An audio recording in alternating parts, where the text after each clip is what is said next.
Nora, I need you to be quiet. Happy We're Friday to launching the everybody. Good morning. meeting. Happy Friday.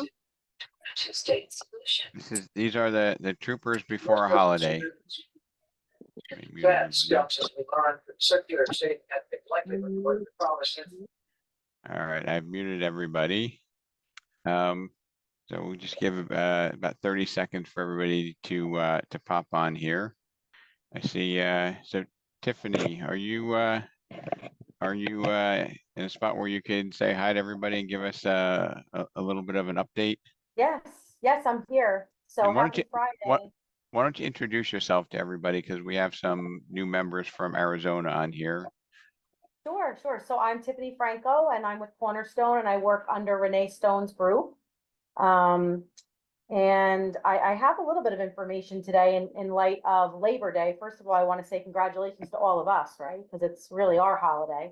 And anyone who works hard should take advantage of relaxing this weekend and taking it easy. So I certainly am planning on doing that, that's for sure.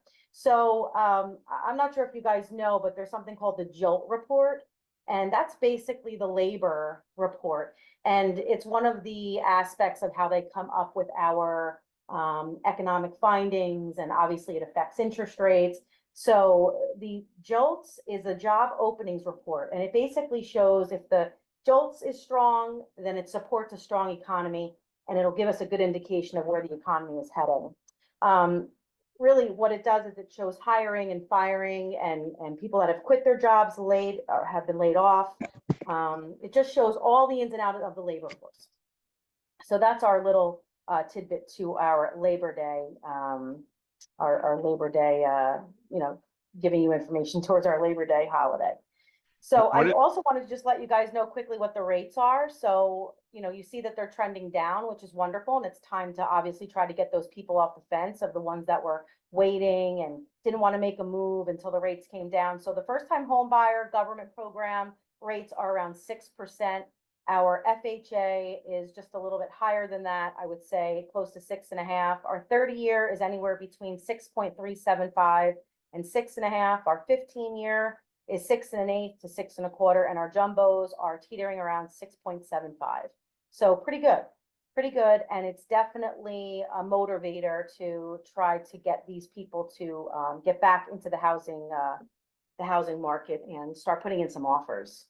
So the one product that I just wanted to mention quickly before I jump off is our P&L product. And I'm not sure if you guys know about this. And I encourage you, if you hear of a product that's being offered by another company, or you know of a product that you think might work for your client, please certainly go to whoever is servicing your branch and ask them about it. That's the beauty of the company that we work for. Our owner is very open to getting these products on board with us, getting us signed up so we can use it. We are always open-minded to trying to find things that are going to help everybody that's looking to get into the buying market. So this particular product it's a P&L loan. It's a profit and loss loan, basically. And you literally all you need is a P&L from a CPA or a tax preparer.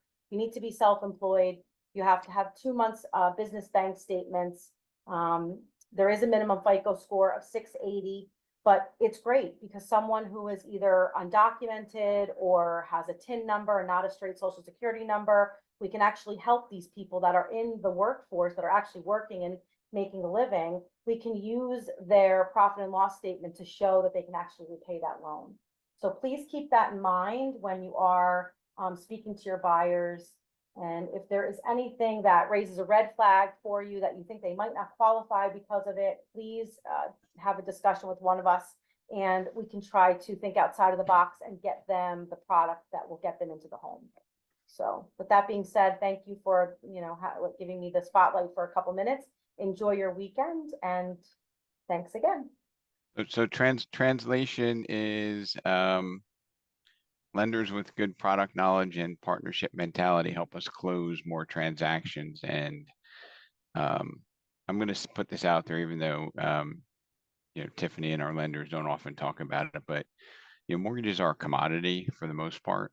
I mean, there are some fringe unique cases, but the partners that we have, they're very, very competitive. They may not always have the lowest rate to the 1/8%, but they're going to be extremely competitive.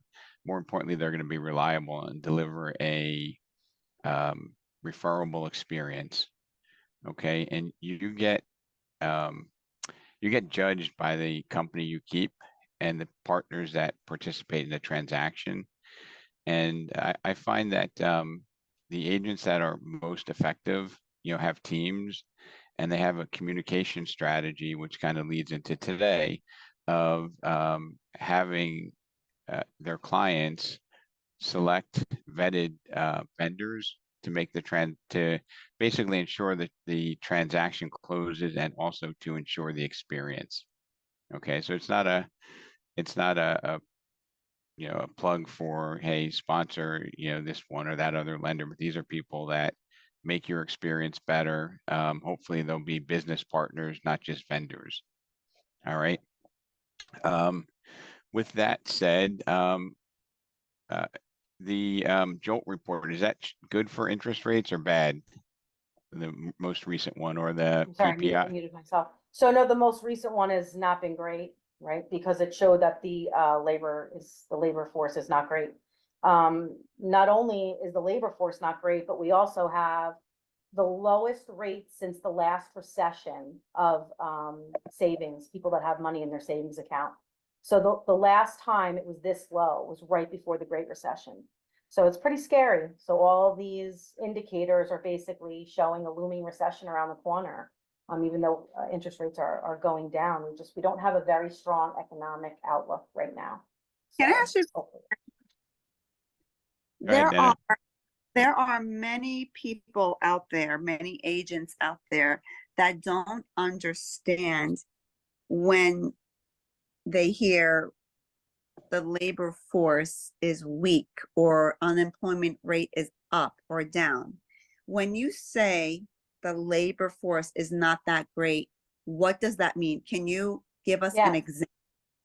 Right, so that means, let's just take it in a 5 to 7 day period, or however long they actually have their data. Within that period or that time frame, we have layoffs happening, we have companies not hiring as much, we have people quitting, we have people going on unemployment. There's a whole slew of data that goes into those reports. And all of that data comes out with a result that basically says our workforce or our labor force is not great right now. We So don't have. that means the unemployment rate is rising. Right, the Right. unemployment rate is rising. Yep, so So when they say the unemployment rate rises, it means more people are starting to not have jobs. correct, correct. Okay. And that's where you're going to have all the different categories within that JOLTS report, which is trying to gauge the economy, which will be who was laid off this week, who actually quit, which companies have a hire freeze, they don't have spots for them or the money to employ them.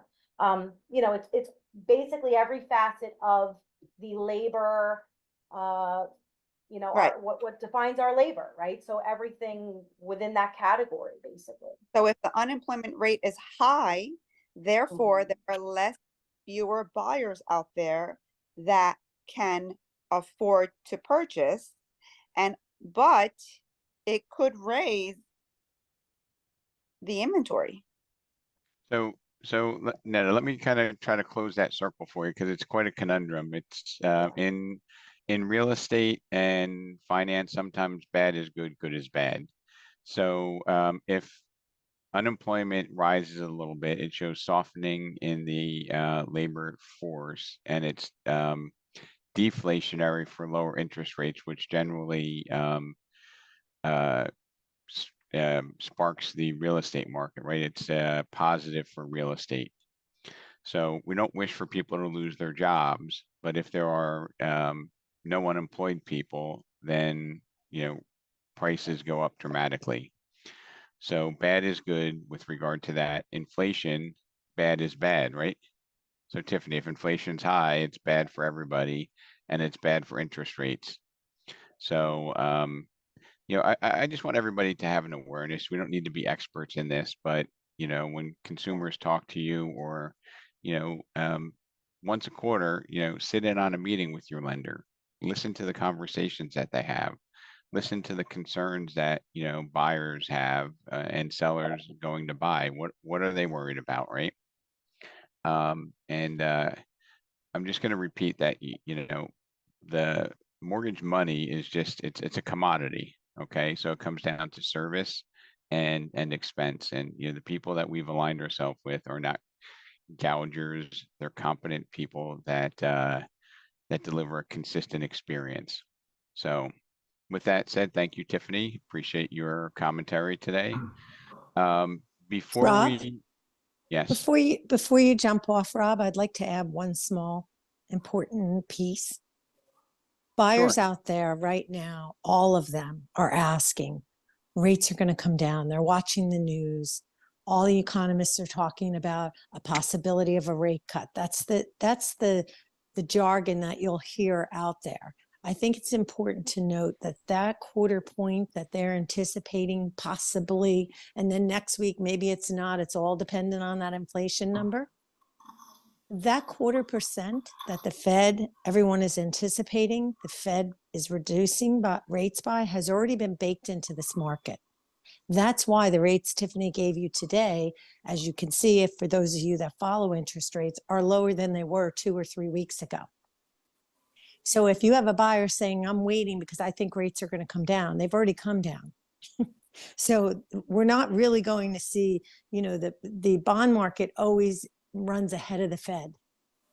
And we've already seen that. And that's why rates are lower now. So now we're locking everyone in that we have that are closing soon, because we don't want to miss out in case those numbers flip flop and they don't reduce. Because if they don't reduce, then we're going to see rates probably pop back up a little. So I just thought I'd add that. Thank you. And that is Yeah, Renee's I missed the beginning. What are the rates today? Tiffany gave an update when she first came on. They're running anywhere from first time buyer at 6 all the way up to 6 3/4 and everything in between, depending whether you're a first time buyer, a jumbo, a conforming, or FHA. So they're still very low. I mean, these are really kind of where rates should be at this point in time. And with a 2-1 buy down, what would Yep. that rate be? Well, we actually have some interesting 2-1 buy downs. They're a little tricky to give just a straight out rate to, but some of them you can buy the rate down. Then if your end rate result 6.5, you can buy it down to 5.5 or even 4.5. And then you'd have a 2-1 step, but you have to pay some points to do that. So it's not always the best scenario for everyone. That's a little more of a specific product for a specific need. No, tons. But if it's funded by the seller, well, that's a different story then. that's Yeah, a whole different story. correct. For example, we've got a phenomenon in Phoenix going on right now in the Southeast Valley. Intel has announced they're going to lay off thousands of employees. At the same time, in the Northwest Valley, the TMSC plant is going to be coming online, and they're going to be hiring tens of thousands of employees. The only problem with that is it's an 1.5-hour drive from the Southeast Valley to the Northwest Valley, and somebody that wants to take advantage of a good job at a new chip plant would be well advised to sell their house and buy one up in the Northwest Valley along with their job. It'll save them it'll save them 3 hours a day of the most frustrating driving in the world. So like Rob said, for every piece of bad news in our business, there comes an opportunity. We just have to work enough to take advantage of it. Okay, got it. Okay. Well, thank you, Howard.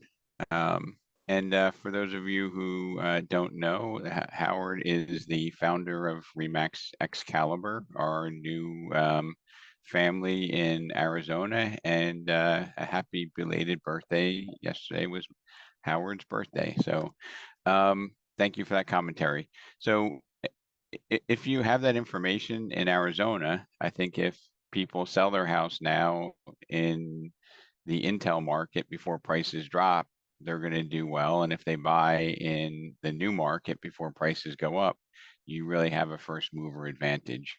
So there's a hell of an opportunity, and build some referral connections. Hey, Um, Rob, good morning. yep. This is Karma. Can all of us will say happy birthday to Howard, everybody, in one voice? All right. Happy birthday, Howard. Come on. I Happy think everybody's Happy Happy birthday, Howard. birthday. Howard. Happy birthday. Happy birthday, Howard. Thank you, guys. It was a great birthday. Let's have a few more. all right. And listen, just one more thing before Thank we you. go. For those who didn't know, it was also our very good friend Rob Lazar's birthday this week. So we should wish him a very happy birthday as well. We have to That's right. finish. We have Happy to birthday, finish the Rob. class. Happy But birthday, thank you, Happy birthday, Robert. Rob. Thanks, Happy everybody. birthday, Rob. Hey, Rob. Thank Happy you. birthday, Rob. Happy birthday. Thank you. Feliz cumpleaños. All right. So I muted everybody on that note there. You can unmute yourself when you're ready. I want to do a couple of just housekeeping things here. I want to share with everybody in case you're not aware. When you get your link or invite over here, you have my little video. You have a document here which I use for the session, and you have previous recordings over here. So it's all in this email. You may not know, but this is like a hyperlink. It takes you to the document I'm going to go over today. Okay, a lot of times I don't share the screen, but this is like my outline for the conversation today.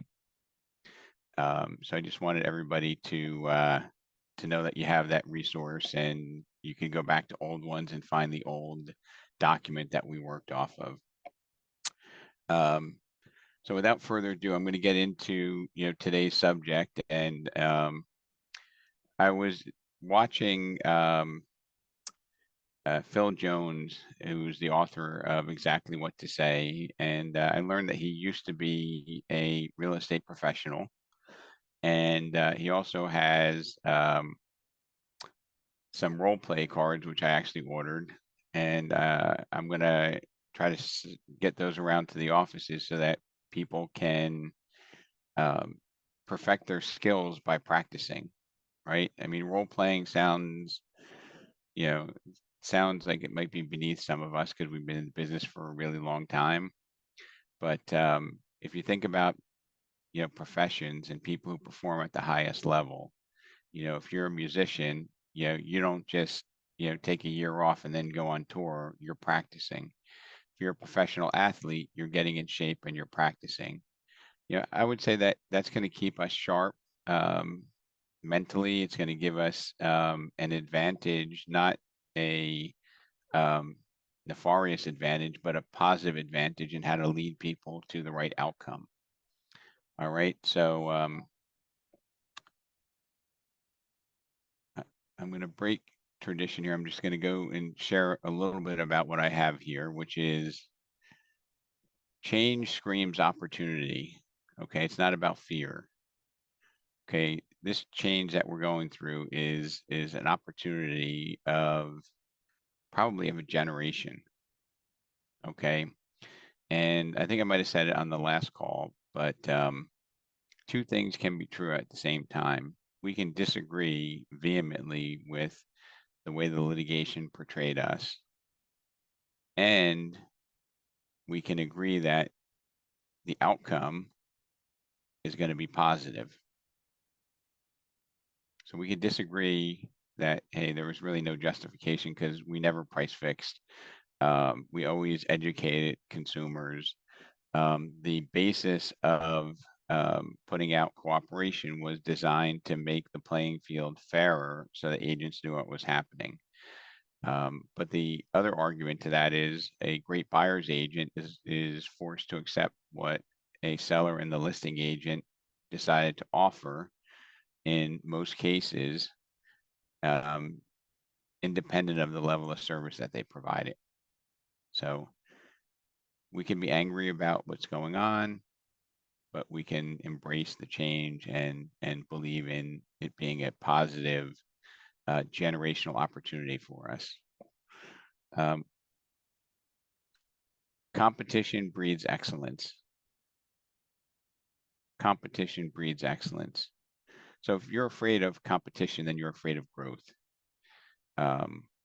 Your competition forces us to become creative. It forces us to provide solutions. Competition helps us to be better.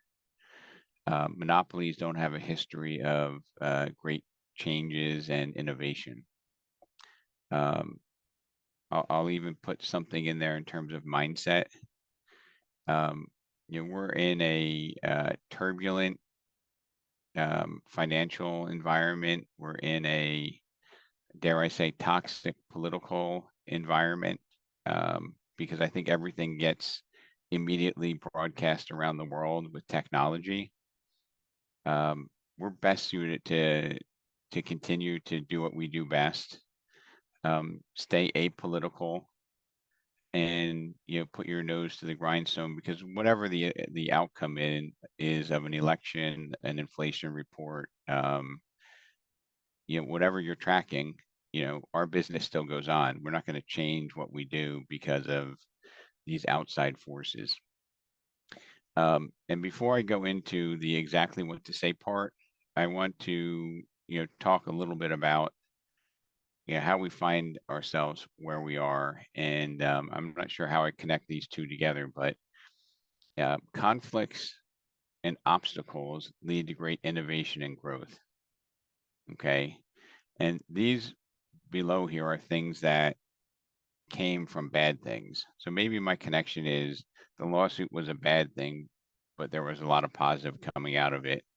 War and devastation is horrific, but it's changed our life, generations quicker because of those.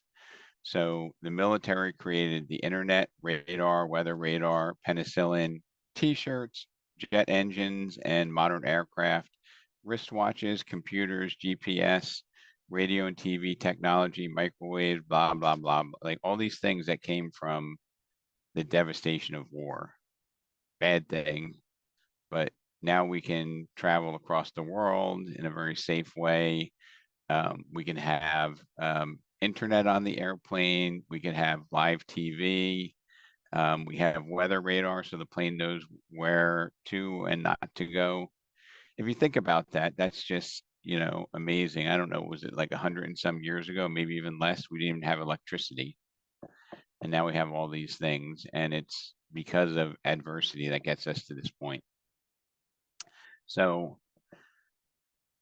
what stops us from having the confidence, the mindset, the earnings capacity to earn what we're worth? Is it skill? I'm looking at Gary Greenacre and his team out there, and we have the best damn skilled people at Remax. But maybe sometimes we are complicit and don't keep sharpening our communication sauce so that we can demonstrate our value on a consistent basis to multiple generations. Our industry is now in a environment where we have 5 separate generations that we're serving. The silent generation, the baby boomers, the millennials, and so on and so on. And they all like to be serviced and communicated with very differently. But who wants to sacrifice the business because we haven't learned, some simple fundamental communication techniques, right? Do you want to not work with somebody's child because they communicate differently? I don't think so. You want to keep that referral business going strongly and abundantly.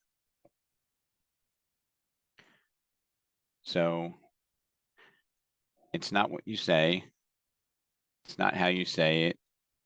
It's not what you do. It's how you make them feel. Right? That's kind of consistent. And all this is on that sheet that I sent out to you. It reminds me of a saying that my business coach says, and he'll often talk to somebody that we're trying to coach up, and he'll say, your actions speak so loudly, I can't hear what you're saying, right? In other words, they say one thing, but they do something else. So your actions speak so loudly, I can't hear your words. Some things that come to mind when we're talking to people is it's a conversation, not a presentation. Okay, because I think whenever you talk about a presentation, does that not have tentacles of public speaking, and I think a lot of people are more afraid of public speaking than dying. Okay, but if you have a conversation, that's very natural and normal and warm. You know, meet people where they're at with warmth. Pay attention to how you communicate.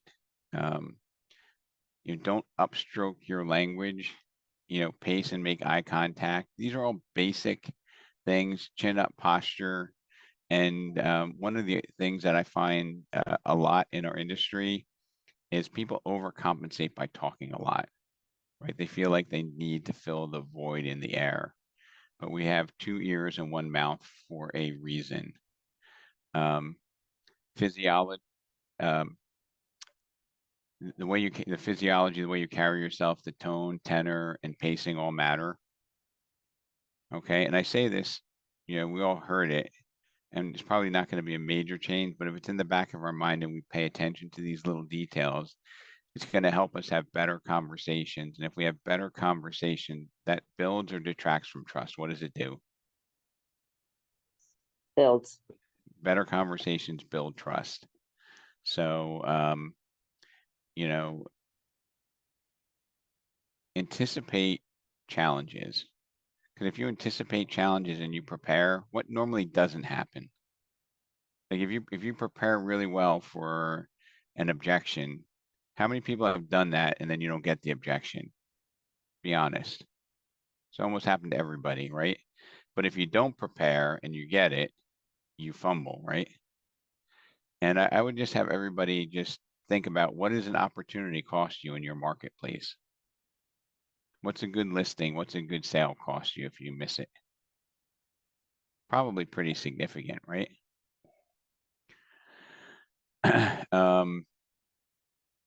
You know, I was talking, or excuse me, I was watching a podcast, and it was a trial lawyer who was a student of, escape me, who's the hostage negotiator that does a lot of podcasts? Who knows that? Geez, I can't remember his name, but the his name is Chris Voss, Rob. Chris Voss, yeah. So He's the one that, I think he's the one that talks about the magic word yes, right? I'm not sure if that's the one about the yes, but this trial lawyer who makes or breaks, lives or dies by communication, right? I mean, probably a lot of lawyers have very good knowledge of the law, but I think the best trial lawyers are the ones that can communicate to a jury and they can get reactions from a witness. So he was a student of Chris Voss, and a couple of things that he talked about is, he said one of the big mistakes people do is they try to be who they're not. They're inconsistent with their authenticity. He said that they feel like they need to answer immediately. He had an interesting comment, which he said, the person who says the most almost always knows the least. The person who says the most almost always knows the least. Stop overcompensating. Does that resonate with anybody? Right? Absolutely. So that person that keeps on talking, it's because they don't know what they're talking about. He said that, you know, let your first response, you know, be a breath and an appropriate pause. You know, and it could be even something like, you know, oh, you know, why would you say that? Right? And then they don't even know why they said it. Another one, you don't need to respond to every objection to win. You don't need to respond to every objection to win. Congruency and authenticity really matter a lot in the way that we communicate.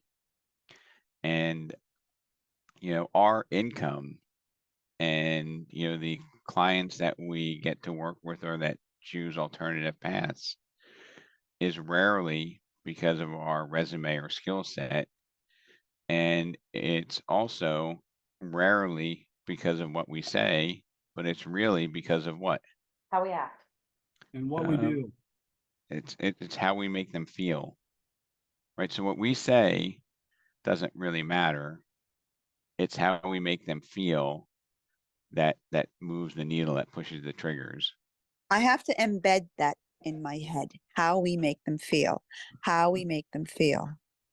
I have to write that 100 times. Yeah, because it doesn't, like, you can hit the cover off the ball and you can get everything right, but if the client doesn't feel, you know, what you're saying, you're not going to win. You're not going to earn the business, right? Totally.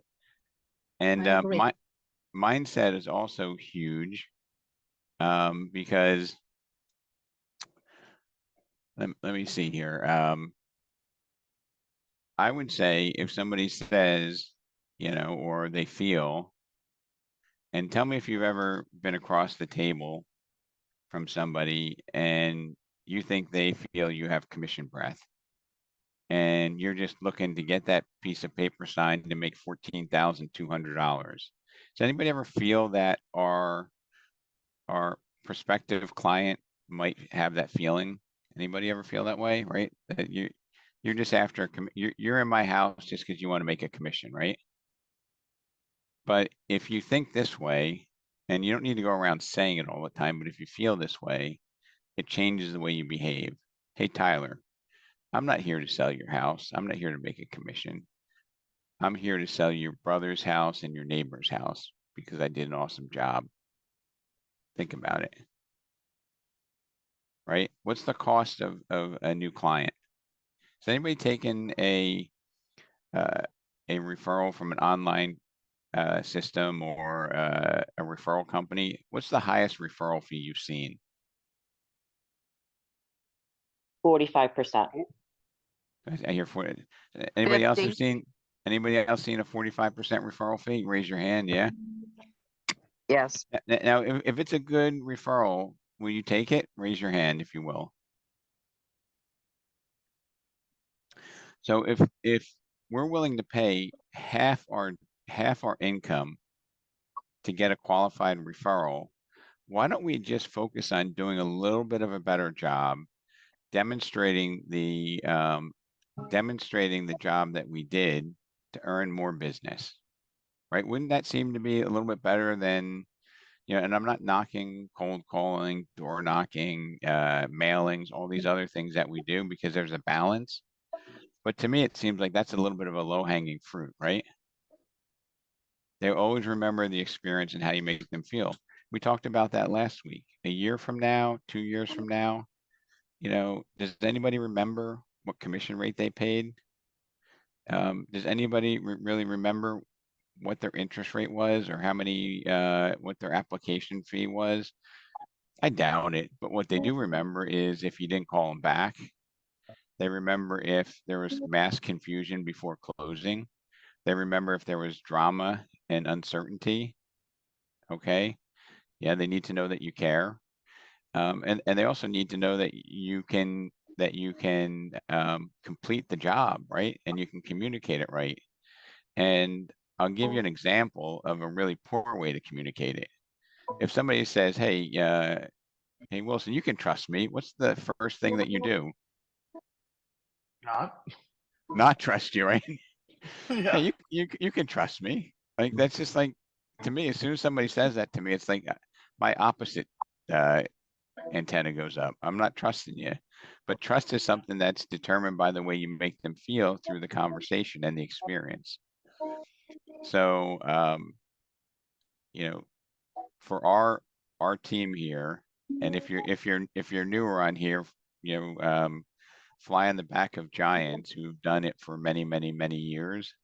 And if you are a experienced person, maybe let's change the value proposition now that let's have a reset. Let's mute some of the people. Let's have a reset for what working with us looks like, right? It's so darn competitive to get the business. Let's put a little bit more effort into what does that experience look like. Years back, Remax did something called the Net Promoter Score. Remember, I think, Robert, you were the only one that got a perfect score. Everybody was a promoter in your office. Remember that? Yes, I do. So the premise there was it was an anonymous survey that went out from corporate, asking them, what did they think, a series of questions. And then it said, how would you rate the office, or your company? And if you were a 9 or 10, you were a promoter. And it said, would you refer them to somebody else? And, Robert's office at the time, probably, a little bit above average size office, 25, 30 people. Almost everybody answered, and almost everybody, well, not almost everybody gave it, everybody was a promoter, which was, very, very rare air. Usually you get one detractor.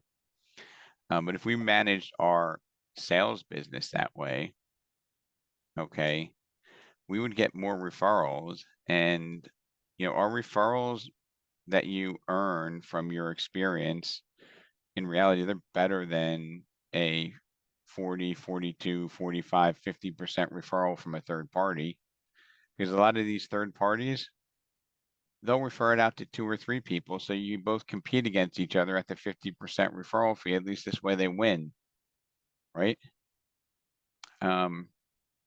So if we focus on, getting to the closing, not having any drama, but the client not understanding everything that happened, not enough right now.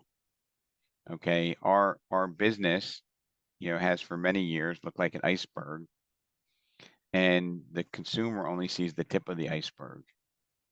Okay, and with some of these social media and TV portrayals, people think that you sell a house in 3 days or 2 hours or a 1-hour episode. You go look at 3 houses and you make $40,000 and you drive away in a Maserati.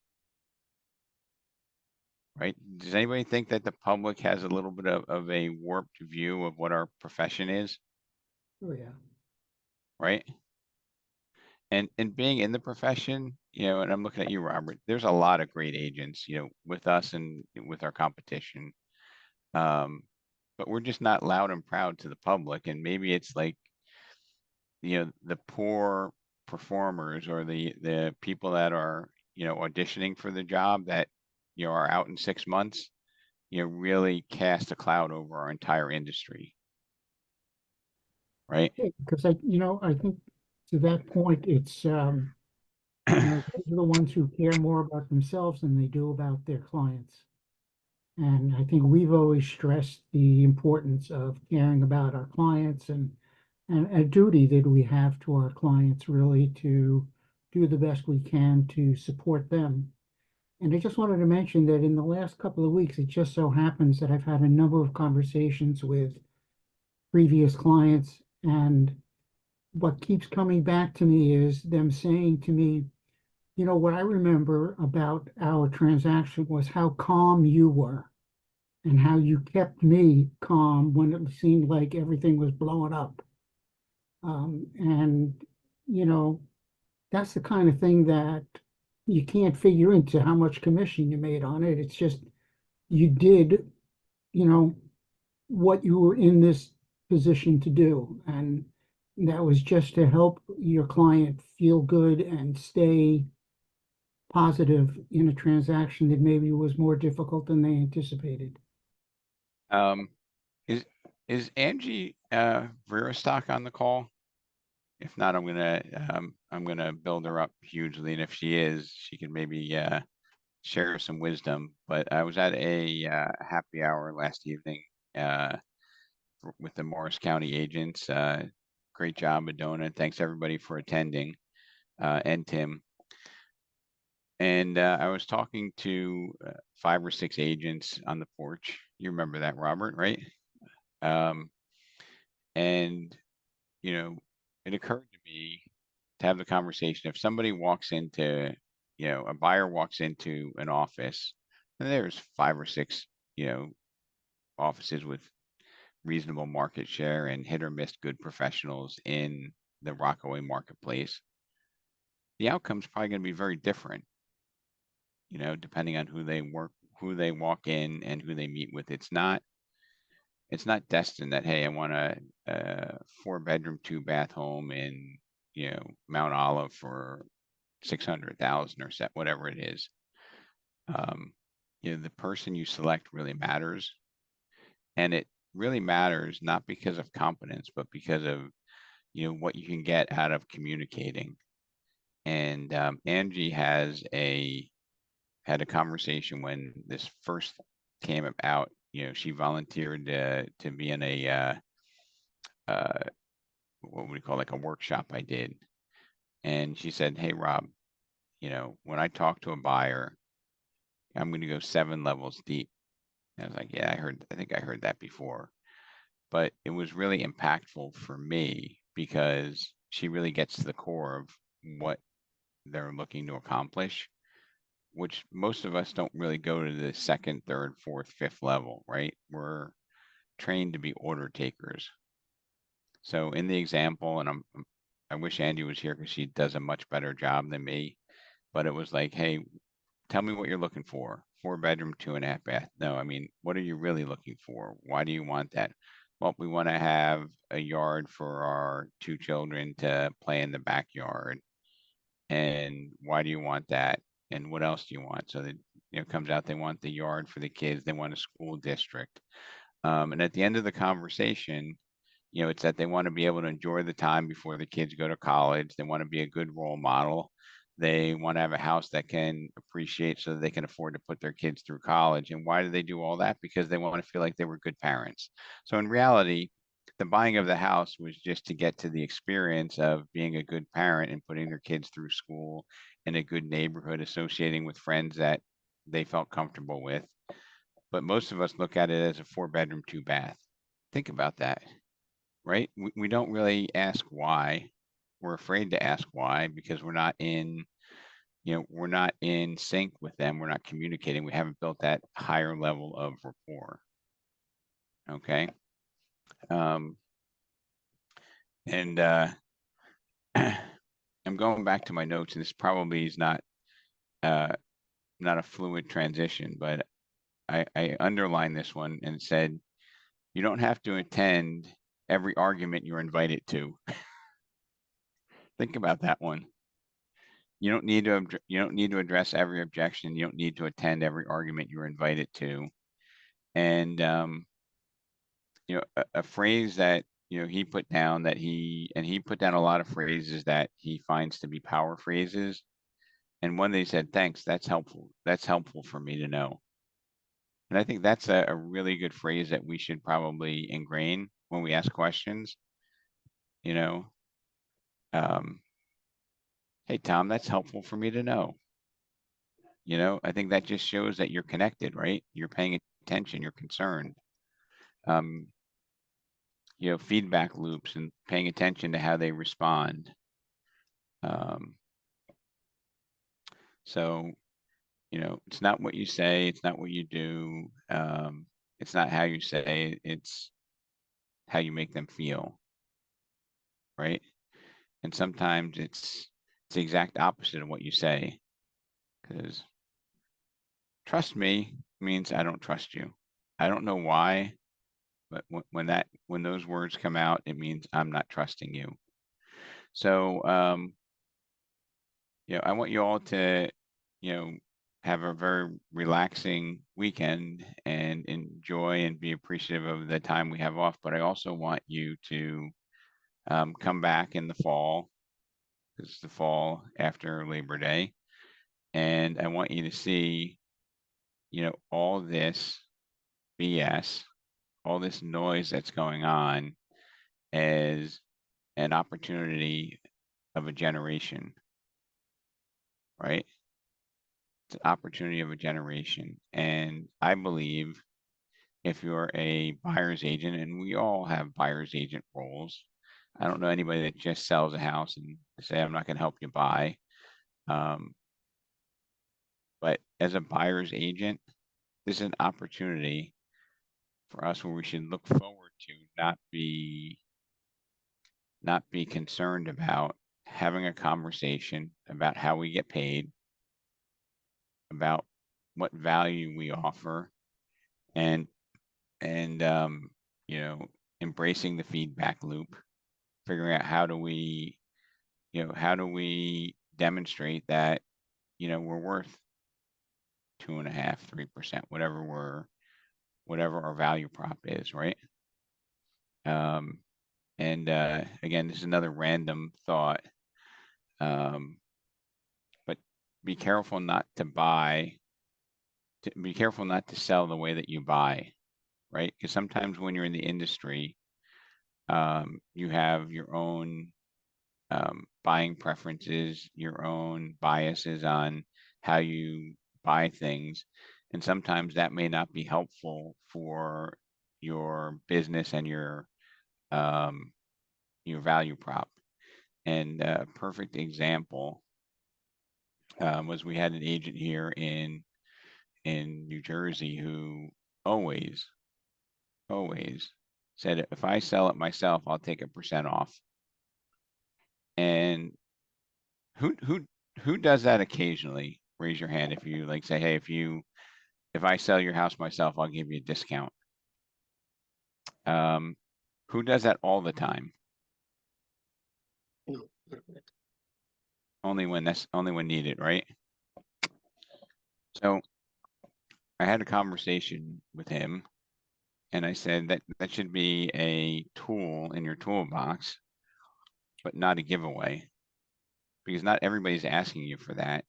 Mhm. And why would you put it in there if you don't need to, right? So afterwards, I want to say 19 out of 21 of his next 21 listings, it wasn't in there. And we also got his average commission minus the discount up by almost 5/8% on average, just because he was discounting himself when the consumer wasn't even asking, right? His default was discount, right? Because I think that if I go in too high, I won't win the sale. And often price is not the determining factor. And then another, I'm going to have to write this down on this sheet. We are best suited to serve the person we once were. Think about that. We are best suited to serve the person we once were. And I think the context or the foundation of that came from Alcoholics Anonymous, one of the principles, because they serve people who have the disease that they had and they're passionate about helping them. But I think if you look at how you can help the person that you once were, it gives you a competitive advantage. And yesterday I was talking to a first generation real estate professional that works with us. And they said that the way I see the world is the people across the street, Robert, the garage across the street, right? They had people working, fixing cars at night. And he's like, every one of those mechanics there is a potential client of mine. I can go and have a conversation with them and I can get them to buy a house. I can get them to buy a house. And that's just the way that they think, right? So, and he even said, they're probably first generation people because, the first generation people, in his opinion, worked a little bit harder. And he's like, I want to help those people. And I see that as potential opportunities. Okay. So, I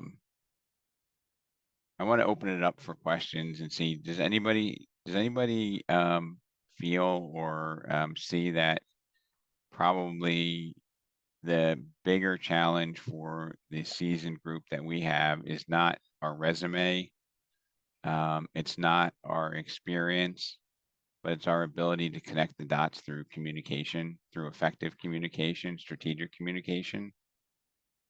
right?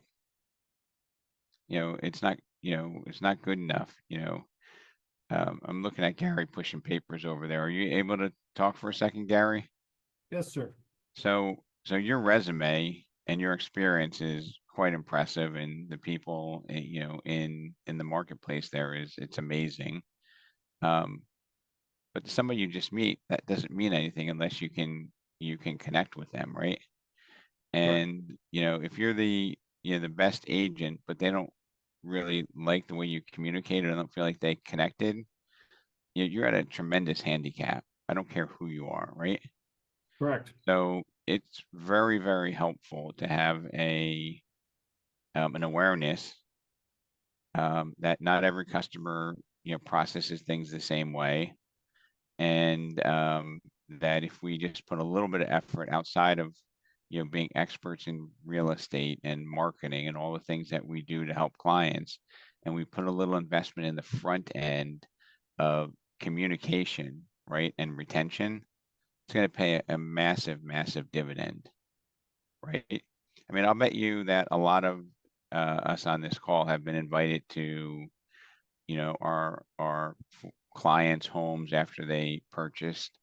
We've been invited to birthday parties, children's weddings, special events, which means that we've transcended just a professional, right?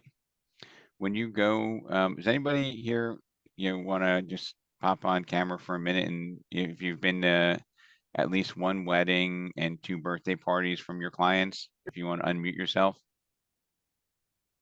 Can you hear me? Yes, I can. I'm literally in North Carolina at a client's wedding right now. So Eric Pruitt, right? Yes. So Eric, let me ask you, is the plumber there? Is there a plumber at that event? No, Is there an attorney at that event? no, Is there CPA there? no, just good friends and the realtor. I mean, I want you all to think about that just for a second. It's not a setup either. But I hear about it all the time. And we transcend the normal professional relationship. Like who else goes to those type of events? Is there their physician there, Eric? I don't think so. Their dentist? No. Their auto mechanic? No. That's really, really precious air that we have here. Maybe sometimes it's a burden to have those obligations, but it just shows you the trust that they put into our relationship. And that's not just because we know the price. It's not just because we know the price per square foot, or we know how to sell a house for the most money. It's about the way we make them feel, and that's evidence right there. So Eric, thank you for sharing that. So Rob, if I could just My pleasure. answer that question too, with 2 of my clients had me be the emergency contact for their child in school, which, I was very excited to be asked that. And the third client actually asked me to be the godfather to their daughter. So I think that's, a step above and beyond. So It's the relationships that you build with people, and you're no longer just an agent. You're part of their family and a friend. Robert and I've been invited to weddings. I've been to birthday parties. I've been to family gatherings, and I don't think they think of me as just a realtor. all right, so I'm going to share with you a couple of stories for mindset, okay? And it starts with, you either, I hate to say it, but you either care or you don't, right? And it's hard to fake it. I had a really, really awesome agent who had a couple that was getting divorced. And I don't know if you've ever been in this situation. Maybe one side feels that you're favoring them over the other. Anybody ever been in that type of situation? So she had asked me, she said, Rob, they're demanding a release from the listing, right? They think I'm playing favorites for one over the other. And I said, well, I would say that we're more than glad to do the release, but I'd like them both to come in and just have a conversation before we do it. Okay, and through conversation, and maybe it was easier for me because I wasn't involved in the transaction. I just asked the questions, right? And I said, what's the best outcome for you both? How are you going to split the money when the transaction closes? And I went, hey, Mark, if you got 20,000 more, is that good for you?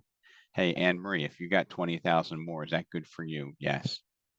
If we got this sold quicker, is that good for you both? Right. So I just went through and I asked a series of questions, and I promise you, this is not a made up story. We did not give the listing up. I wouldn't tell the story if we did. And they both wound up buying through our agent when they were demanding that they be released from the listing. And it was just about communication. The agent was phenomenal, right? But they just got caught into a trap. Okay. And one of our agents, this is another amazing story that will remain nameless, but this happened earlier this week. I hate to say another divorce situation, but there was a domestic violence. Like one of the spouse called the police, and then the other spouse got arrested, and our agent called the one and said, do you want your ex to have a criminal record, and do you want this? And she actually got the charges dropped. So like, people have no idea what we do in this industry. We do more than just sell real estate, and that's a true story from just this week. Can you imagine what it would have cost for attorney fees, and she'd have to go testify against her soon to be ex? Like, we do so much, and if the public knew what was below the iceberg, and we can find an appropriate way to give them whatever information they need. We don't need to tell them horror stories. We don't need to tell them what they don't know, but we need to make them feel comfortable working with us.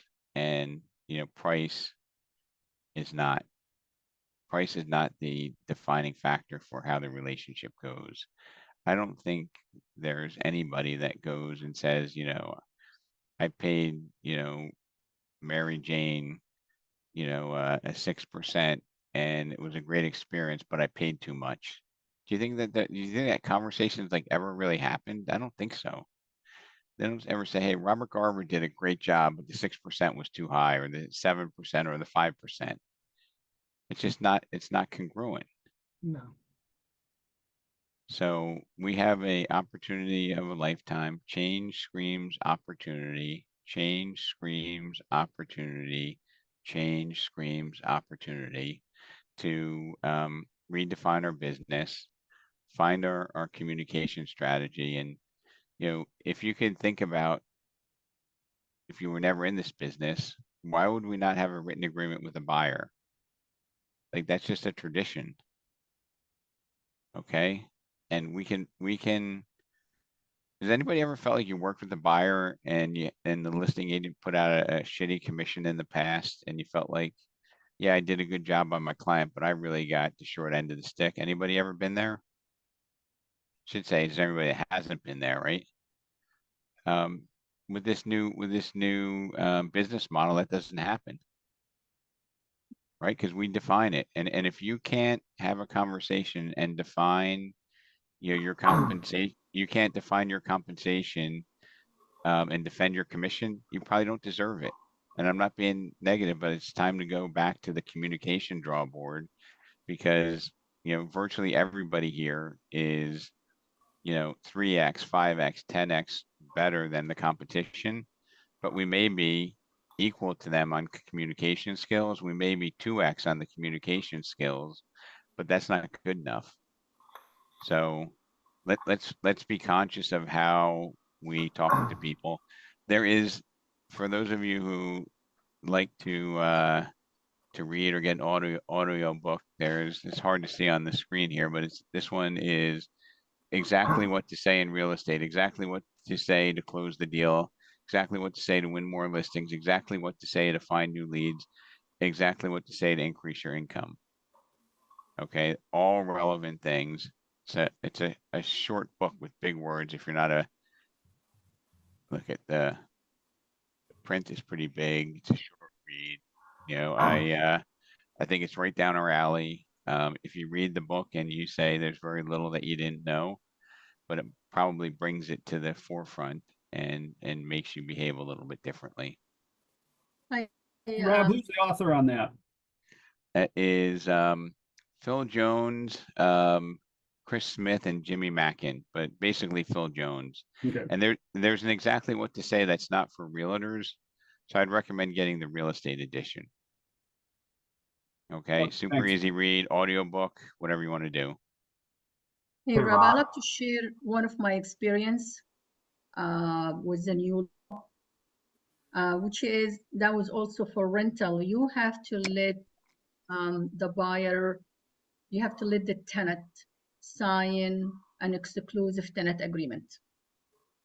So I Okay. actually, I am going to, before I take them, I am going to meet with them and I tell them in the beginning, I am going to meet with you before I show you the place and share with you about the law so that you will be aware of it. And that has given me an opportunity that I didn't have before. I said, okay, let me share with you what I will do. And I want to know also something about you. So I said to them, you know, I'm a top producer in Mercer County. I'm a Gold Award. I am a Platinum Award for Remax. But I am not sharing that to brag about what I do. It's a very hard work, but I enjoy it. But I want to tell you that I am qualified for you to do a good job for you. And it's amazing how we get connected. And they start to tell me, okay, what do you know about themselves? What do you looking for? And the relationship is built right there. I never felt it before with a tenant. So you said your key word there was felt, right? It's not yes, what you did. It's not your resume. It's how you made them feel, how they feel made you about feel, yourself. right? Yes, absolutely. Yeah. So look, I'm a listener. I like to listen, but this is something new to me, but I enjoy it. And, you know, I'm excited about it. I'm going to take it in a positive side of it to tell the people who we are, how hard we work to actually to close the transaction for them. and I'm just going to say, I'm going to say one thing here, which is just, you know, amazing and humbling for me, which is of the people that attend these calls, you might think that it's the people who aren't busy. It's the people who, you know, are looking to up their game. But we have some of the most talented individuals, probably 95% of the top 10% of the company are on these calls regularly, and they often make contributions. You know, Karma, you know, you're one of the top agents in Mercer County. Have you ever made Chairman's Club? I did, and actually A 2008, when the chairman's market was really the worst in the market. a chairman's club, a platinum producer here at Remax, and you're on these calls when, you know, by all definitions, you're one of the 1%ers, and you're here and you share. I appreciate that. Thank you. I appreciate you too. And thank you. I'm so grateful that actually you are So the goes for this. Karma and I are reunited. I used to own that office, and then I sold it, and that came back to me. No pun intended. No pun intended, Karma, but it's karma. Yeah, thank you so much. Thank Hey, you. Rob. Yeah. Your comment about the divorce consultation, people need to realize that at least 30% of our current listings and sales are due to divorce. And I love the part that when that agent became the consultation source, they ended up with a 4-bagger as a result. Yep. A lot of people in a divorce situation are only happy if they get one. Yep. you know, if we didn't have love and lust, our business would be off 30% if we solved the divorce problem. But the only problem is right now, divorce is actually increasing with all of the pressure that people are receiving, and it's likely to continue for a while. So become a consultant in divorce, and maybe later your career would be world peace. So Howard, if people can see through to your soul, would they hire you? Is a good question, right? Right. So, you know, in the instances that I just talked about, the answer was absolutely yes. Okay, and they got too close to the conflict, and one person felt just no matter what was going on, they were looking to make a villain in that relationship. And until you put them both in the same room, which the agent was like, Rob, they're never going to come in the same room. It won't happen. I'm like, well, if they want the listing released, they have to come into the same room. And magic happened because, you know, I did the right thing. They had the best agent, and they wound up having, instead of tearing up the listing, they both bought a house from our agent. All right. And you know, that's a great, that made me feel good more than money, right? I think it built more trust with the agent. Yes. For transactions. Yeah. I mean, that's pretty good. Yep. But like, and Howard, I knew for certain, you know, that I was going to be able to resolve the problem. I don't know how, but I knew for certain that I was going to be able to solve that problem. And I was willing to stay there until I could, because it made no sense for them to terminate a relationship with a great agent because they felt one was favoring the other. So communication, consciousness of your communication, caring. You know, I'm honored to be with all of you. Every time I help, I learn. You know, when you try to elevate your skills to the ability to teach, it makes you a better professional. All right. And when you give, you get back more than you give. That's another whole thing, but it's true. So have a safe weekend. If you have Rob, any, just go ahead. one thing, because there's a comment in the chat that I think is worth mentioning. You know, we've always talked about trying to be your client's realtor for life. And it appears that Beth Steele from Scottsdale has taken it one step further by saying that she's been added as the realtor in someone's will, directed to sell her home when she passes away.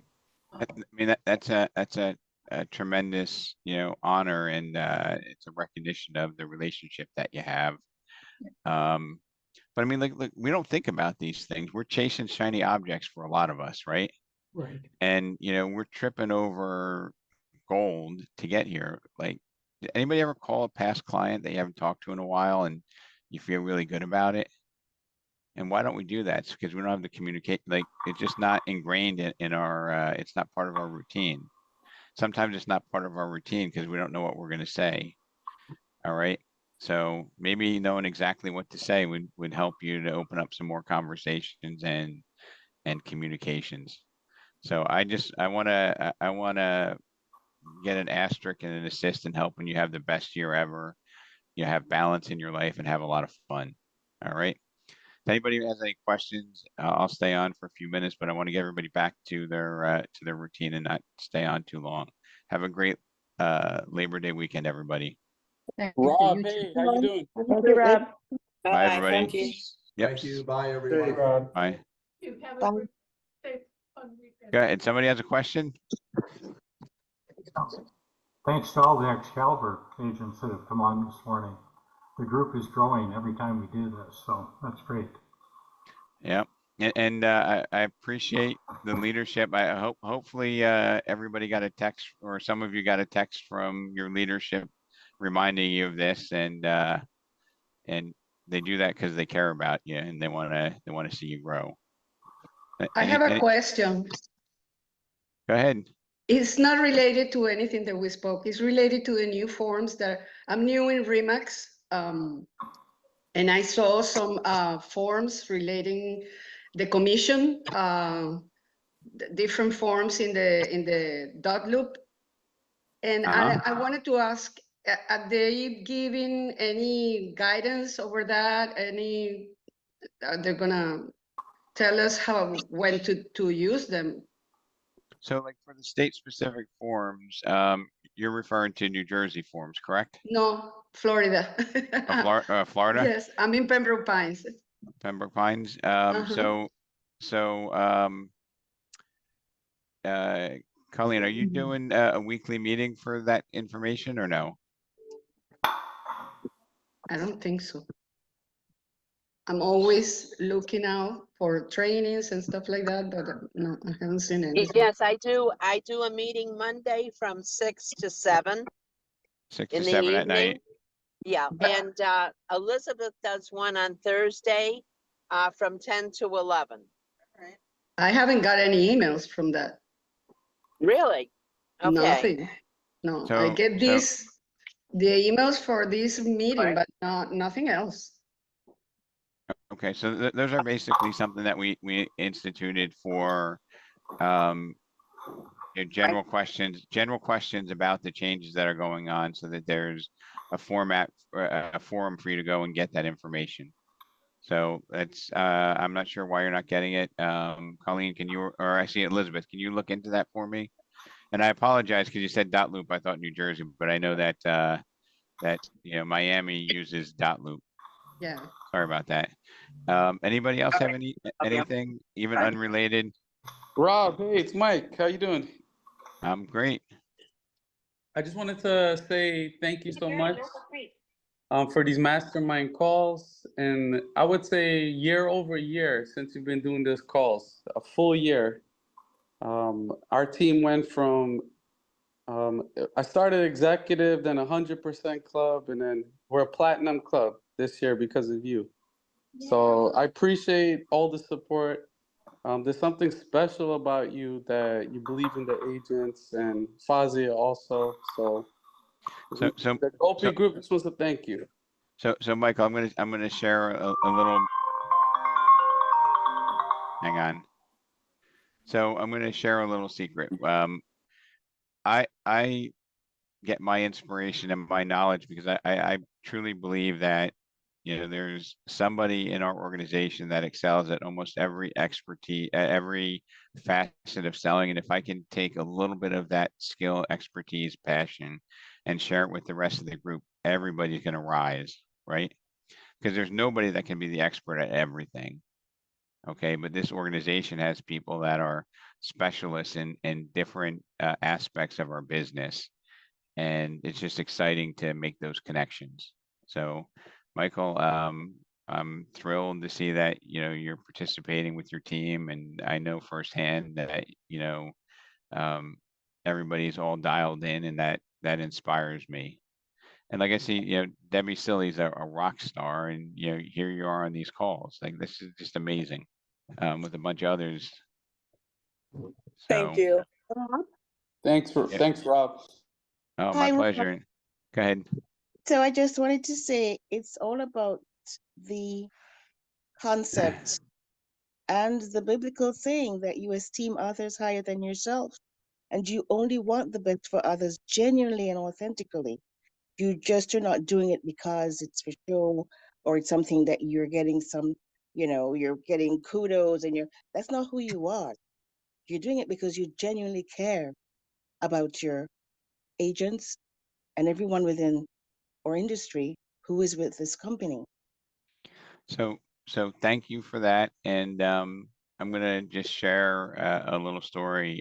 I was door knocking and with an agent one time, which basically started out as a metaphor, but winds up being a really tremendous experience. But in the door knocking, every conversation was great.